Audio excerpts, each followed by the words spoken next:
Words ending with SSION ಷನ್.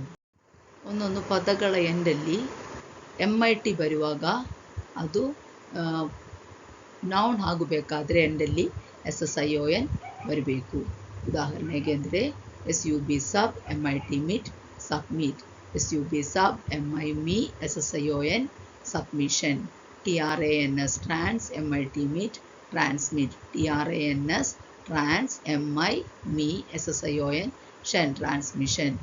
Permit PER per MIT meet permit, PER per MI me SSION permission. ಪದಗಳ ಎಂಡಲ್ಲಿ SS ಬಂದರೆ ಅದು noun ಆಗಬೇಕಾದರೆ ಅದರ ಎಂಡಲ್ಲಿ SSION ಬರಬೇಕು.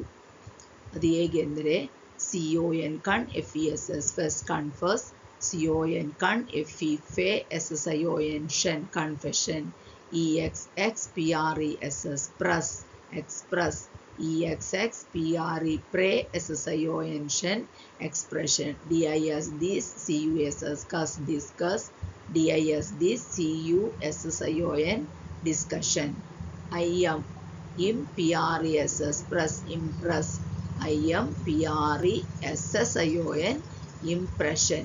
ಇದೇ ಥರ ಪ್ರಾಕ್ಟೀಸ್ ಮಾಡಿದರೆ ಸ್ಪೆಲ್ಲಿಂಗ್ ಮಿಸ್ಟೇಕ್ ಇಲ್ಲದೆ ಈಸಿಯಾಗಿ ಇಂಗ್ಲೀಷ್ ಓದಲಿಕ್ಕೆ ಬರಲಿಕ್ಕೆ ಸಾಧ್ಯವಾಗುತ್ತದೆ. ಹೆಚ್ಚಿನ ಮಾಹಿತಿಗಾಗಿ ಈ ಚಾನಲ್ ಸಬ್ಸ್ಕ್ರೈಬ್ ಮಾಡಿ.